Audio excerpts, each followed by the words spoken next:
ರಾಷ್ಟ್ರೀಯ ಸ್ವಯಂ ಸೇವಕ ಸಂಘ RSS ಹುಟ್ಟಿದ್ದು ಎಲ್ಲಿ, ಯಾವಾಗ, ಯಾರಿಂದ, ಹೇಗೆ, ಯಾವ ಒಂದು ಸನ್ನಿವೇಶದಲ್ಲಿ ಗೊತ್ತಾ?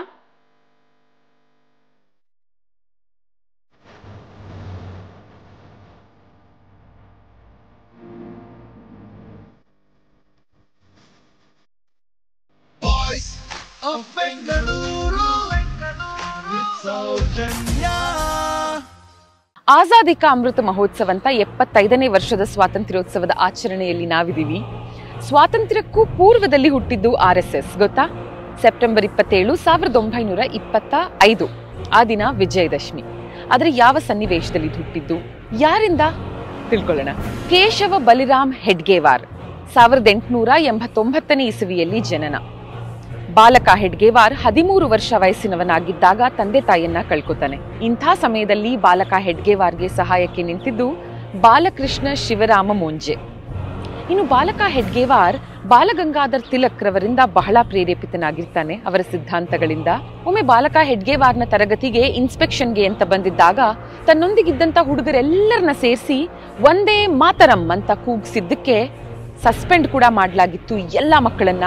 ಆನಂತರ ಶಾಲೆಯವರು ಹೇಳ್ತಾರೆ, ಎಲ್ಲರೂ ಒಂದೊಂದು ಅಪಾಲಜಿ ಲೆಟರ್ ಬರ್ಕೊಡಿ, ಆನಂತರ ಕ್ಲಾಸ್ಗೆ ಹೋಗಬಹುದು ನೀವು ಅಂತ. ಎಲ್ಲಾ ಮಕ್ಕಳು ಅಪಾಲಜಿ ಲೆಟರ್ನ ಬರ್ಕೊಡ್ತಾರೆ, ಹೆಡ್ಗೇವಾರ್ ಒಬ್ಬನನ್ನ ಹೊರತುಪಡಿಸಿ. ಹೀಗೆ ಬಹಳವಾಗಿ ದೇಶ ಪ್ರೇಮ ಇದ್ದಂಥ ಬಾಲಕ ಹೆಡ್ಗೇವಾರ್ ತನ್ನ ರೆಬಲಿಯಸ್ ಕ್ಯಾರೆಕ್ಟರ್ ಇಂದ ಆಗಾಗ ಶಾಲೆಯಿಂದ ಹೊರ ಹೋಗಬೇಕಾಗಿ ಬರುತ್ತೆ. ಈ ರೀತಿ ಬ್ರೇಕ್ ಆಗಿ ಆಗಿ ಆಗಿ ಪ್ರೌಢಶಾಲೆ ಮುಗಿಸೋಷ್ಟ್ರಲ್ಲಾಗ್ಲೇ ಹೆಡ್ಗೇವಾರ್ಗೆ 20 ವರ್ಷ ವಯಸ್ಸಾಗಿತ್ತು. ಡಾಕ್ಟರ್ ಮೂಂಜೆ ಅವರು ಇವಾಗ ಹೆಡ್ಗೇವಾರ್ನ ಪುಣೆಗೆ ಕಳಿಸ್ತಾರೆ, ನ್ಯಾಷನಲ್ ಮೆಡಿಕಲ್ ಕಾಲೇಜಲ್ಲಿ ವೈದ್ಯಕೀಯ ಮಾಡೋದಕ್ಕೆ. ಅದು 1910ನೇ ಇಸ್ವಿ. ನ್ಯಾಷನಲ್ ಮೆಡಿಕಲ್ ಕಾಲೇಜ್, ಇದರ ವಿಶೇಷತೆ ಏನಂದ್ರೆ ಇದು ಬ್ರಿಟಿಷರ ಆಳ್ವಿಕೆಯ ಅಡಿಯಲ್ಲಿ ಬರದೆ ಒಂದು ಸ್ವದೇಶಿ ಕಾಲೇಜ್ ಆಗಿತ್ತು. ಆ ಕಾರಣ ಈ ಕಾಲೇಜ್ನಿಂದ ಪಡೆದಂಥ ಪ್ರಮಾಣ ಪತ್ರಕ್ಕೆ ಬ್ರಿಟಿಷ್ ಸರ್ಕಾರದಲ್ಲಿ ಮಾನ್ಯತೆ ಇರಲಿಲ್ಲ. ಹಾಗಾಗಿ ಪುನಃ ವಾಪಸ್ ನಾಗ್ಪುರಕ್ಕೆ ಬಂದಂಥ ಹೆಡ್ಗೇವಾರ್ ಏನ್ ಮಾಡೋದು ಅಂತ ಯೋಚಿಸ್ತಾ ಒಂದು ಅನುಶಾಸನ ಕಮಿಟಿಯನ್ನ ನಿರ್ಮಾಣ ಮಾಡ್ತಾರೆ. ಈ ಅನುಶಾಸನ ಸಮಿತಿಯ ಹೆಸರೇ ಕ್ರಾಂತಿ ದಳ. ಇದಕ್ಕೆ ಹೆಡ್ಗೇವಾರ್ನೊಂದಿಗೆ ಅವರ ಕೆಲ ಸ್ನೇಹಿತರು ಕೂಡ ಕೈ ಜೋಡಿಸ್ತಾರೆ. ಕ್ರಾಂತಿ ದಳದ ಮೂಲಕ ಸಂಚಲನ ಮೂಡಿಸೋದಕ್ಕೆ ಎಲ್ಲರೂ ಸಿದ್ಧರಾಗಿರ್ತಾರೆ.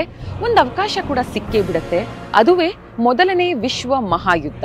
ಆದರೆ ಅನಿವಾರ್ಯ ಕಾರಣಗಳಿಂದ ಈ ಅವಕಾಶವನ್ನ ಸದುಪಯೋಗ ಪಡಿಸ್ಕೊಳ್ಳೋದ್ರಲ್ಲಿ ವಿಫಲರಾಗ್ತಾರೆ. 1920ನೇ ಇಸ್ವಿಯಲ್ಲಿ ನಡೆದಂತಹ ಸಿವಿಲ್ ಡಿಸೊಬಿಡಿಯನ್ಸ್ ಮೂವ್ಮೆಂಟ್, ಇದರಲ್ಲಿ ಮಹಾತ್ಮ ಗಾಂಧಿ ಅವರೊಂದಿಗೆ ಕೈ ಜೋಡಿಸ್ತಾರೆ. ಆದ್ರೆ ಹೆಡ್ಗೇವಾರ್ ಅವರು ಸಂಪೂರ್ಣವಾಗಿ ಗಾಂಧಿವಾದಿ, ಅಂದ್ರೆ ಅಹಿಂಸಾ ಹಾದಿಯನ್ನು ಹಿಡಿಯದೆ, ಈ ಕಡೆ ಹಿಂಸಾ ಹಾದಿಯನ್ನು ಹಿಡಿಯದೆ ಮಧ್ಯದಲ್ಲಿರ್ತಾರೆ. 1921ನೇ ಇಸ್ವಿಯಲ್ಲಿ ಅರೆಸ್ಟ್ ಕೂಡ ಆಗ್ತಾರೆ. ಇನ್ನು ಕೋರ್ಟ್ ನಲ್ಲಿ ಇವರನ್ನ ಪ್ರೊಡ್ಯೂಸ್ ಮಾಡಿದಾಗ ಇವರ ಪರವಾಗಿ ಇವರೇ ವಾದ ಮಂಡಿಸ್ತಾರೆ. ಏನಂತ ಗೊತ್ತಾ? ಭಾರತ ಭಾರತೀಯರಿಗೆ ಸೇರಿದ್ದು, ನಮ್ಮ ದೇಶಕ್ಕೆ ಬಂದು ನಮ್ಮನ್ನೇ ಆಳುಗಳನ್ನಾಗಿ ಮಾಡಿಕೊಂಡು ನಮ್ಮ ವಿರುದ್ಧ ದಬ್ಬಾಳಿಕೆ ಮಾಡೋದಕ್ಕೆ ಬ್ರಿಟಿಷರಿಗೆ, ಅಂದ್ರೆ ನಿಮಗೆ ಏನ್ ಅಧಿಕಾರ ಇದೆ? ಈ ನಮ್ಮ ದೇಶ ನಮ್ಮದಾದ್ರಿಂದ ಸ್ವಾತಂತ್ರ್ಯ ಸಿಗೋವರೆಗೆ ನಾವು ನಮ್ಮ ಹೋರಾಟವನ್ನ ನಿಲ್ಲಿಸೋದಿಲ್ಲ ಅಂತ ವಾದವನ್ನ ಮಂಡಿಸ್ತಾರೆ. ಈ ರೀತಿ ಇವರು ಮಾತಾಡಿದಕ್ಕೆ ಪುನಃ 1 ವರ್ಷದ ಜೈಲು ಶಿಕ್ಷೆ ಆಗುತ್ತೆ. ಸರಿ, ಆಚೆ ಬರೋಷ್ಟ್ರಲ್ಲಾಗ್ಲೇ ಗಾಂಧಿಯವರು ಸಿವಿಲ್ ಡಿಸೊಬಿಡಿಯನ್ಸ್ ಮೂವ್ಮೆಂಟ್ ನ ಹಿಂಪಡೆದಿರ್ತಾರೆ. ಇದನ್ನ ಕಂಡಂತ ಹೆಡ್ಗೇವಾರರಿಗೆ ಬಹಳ ಬೇಸರವಾಗುತ್ತೆ. ಇದಕ್ಕೆ 2 ಕಾರಣಗಳಿದ್ವು. ಮೊದಲನೆಯದಾಗಿ, ಇಷ್ಟೊಂದು ಜನ ಬೆಂಬಲ ಸೂಚಿಸಿದ್ರು ಸಿವಿಲ್ ಡಿಸೊಬಿಡಿಯನ್ಸ್ ಮೂವ್ಮೆಂಟ್ಗೆ, ಎಲ್ಲೋ ಒಂದಿಷ್ಟು ಹಿಂಸೆ ಕಂಡು ಬರ್ತಿದ್ದ ಹಾಗೆ ಗಾಂಧಿಯವರು ಇದನ್ನ ಹಿಂಪಡೆದಿದ್ದು ತಪ್ಪಲ್ವಾ ಅಂತ ಅವ್ರಿಗನ್ನಿಸ್ತು. ಈ ಕಾರಣಕ್ಕೆ ಬೇಸರವಾಗಿತ್ತು. 2ನೇದಾಗಿ, ಮೋಪ್ಲಾ ರಾಯೋಟ್ಸ್ ನಲ್ಲಿ ಹಿಂದೂಗಳ ಮೇಲೆ ಆದಂತಹ ಅನ್ಯಾಯ, ಇದಕ್ಕೆ ಕಾರಣ ಕಾಂಗ್ರೆಸ್ ನಾಯಕತ್ವ ಅನ್ನೋದನ್ನ ಇವರು ಮನಗಂಡಿದ್ರು. ನೋಡಿ, ಆ ಸಮಯದಲ್ಲೇ ಹೆಡ್ಗೇವಾರರಿಗೆ ಅನ್ಸಿದ್ದು, ನಾವೇ ಒಂದು ಸಂಸ್ಥೆಯನ್ನ ಹುಟ್ಟಾಕಬೇಕು, ಈ ಸಂಸ್ಥೆ ಹಿಂದೂಗಳ ಹಕ್ಕುಗಳನ್ನ ಎತ್ತಿ ಹಿಡಿಯೋದಕ್ಕೆ ಅಂತ ಇರಬೇಕು. ಆದ್ರೆ ಇದರಲ್ಲಿ ಜೈನರಿಗೆ, ಬೌದ್ಧ ಮತದವರಿಗೆ, ಸಿಖ್ಖರಿಗೆ ಕೂಡ ಜಾಗ ಇರುತ್ತೆ ಅಂತ. ಕೊನೆಗೂ ಒಂದು ನ್ಯಾಷನಲ್ ವಾಲಂಟಿಯರ್ಸ್ ಆರ್ಗನೈಸೇಷನ್ RSS ನಾಗ್ಪುರದ ಒಂದು ಚಿಕ್ಕ ಮನೆಯಲ್ಲಿ ಶುರುವಾಗೇ ಬಿಡ್ತು ನೋಡಿ. ಇವತ್ತಿಗೂ ನಾಗ್ಪುರ್ನಲ್ಲಿ ಇದನ್ನ ನಾವು ನೋಡಬಹುದು. ಬಹಳ ಅಚ್ಚುಕಟ್ಟಾಗಿ ಇದನ್ನ ನೋಡ್ಕೊಂಡು ಬಂದಿದ್ದಾರೆ, ಬಹಳ ಚೆನ್ನಾಗಿ ಪ್ರಿಸರ್ವ್ ಮಾಡಿದ್ದಾರೆ ಈ ಜಾಗವನ್ನ ಇವತ್ತಿಗೂ. ಯಾಕಂದ್ರೆ RSS ಹುಟ್ಕೊಂಡಂತಹ ಜಾಗ ಇದು. ಅನುಶೀಲನಾ ಸಮಿತಿಯಿಂದ ಪ್ರೇರೇಪಿತವಾಗಿದ್ದು RSS. ನಿಧಾನಕ್ಕೆ ದೇಶದೆಲ್ಲೆಡೆಯಿಂದ ಬೆಂಬಲ ವ್ಯಕ್ತವಾಗುತ್ತೆ RSSಗೆ. ಸಾಕಷ್ಟು ಶಾಖೆಗಳು ಕೂಡ ತೆರೆದುಕೊಳ್ಳುತ್ತೆ. ಆದ್ರೆ ಏನ್ ಗೊತ್ತಾ, ಹೆಡ್ಗೇವಾರರು ಪ್ರಾರಂಭದಿಂದ ಬಹಳ ಕ್ಲಿಯರ್ ಆಗಿದ್ರು, ಯಾವುದೇ ರಾಜಕೀಯ ಚಟುವಟಿಕೆಗಳಲ್ಲಿ RSS ಪಾಲ್ಗೊಳ್ಳೋದಿಲ್ಲ ಅಂತ. ಎಲ್ಲರಿಗೂ ಇವತ್ತಿಗೂ ಅದೇ ಆಶ್ಚರ್ಯ. ಲಾಂಗ್ ಟರ್ಮ್ ಆಕ್ಟಿವಿಸ್ಟ್ ಆದಂತ ಹೆಡ್ಗೇವಾರ್ ಅಂತವರು ಯಾಕಾಗಿ ಪೊಲಿಟಿಕಲ್ ಇನ್ವಾಲ್ವ್ಮೆಂಟ್ ಬೇಡ ಅಂತ ಅನ್ಕೊಂಡ್ರು RSSಗೆ ಅಂತ. 1940 ಇಸವಿ ಜೂನ್ ಅಷ್ಟರಲ್ಲಿ ಹೆಡ್ಗೇವಾರ್ ರವರು ಅಸುನೀಗ್ತಾರೆ. ಆದರೆ ಅಷ್ಟರಲ್ಲಾಗಲೇ RSS ಎಷ್ಟು ಹಬ್ಬಿತ್ತು ಅಂದರೆ ಇಂದಿನ ಲಾಹೋರ್, ಕರಾಚಿ, ರಾವಲ್ಪಿಂಡಿಯವರೆಗೂ ಹಬ್ಬಿತ್ತು.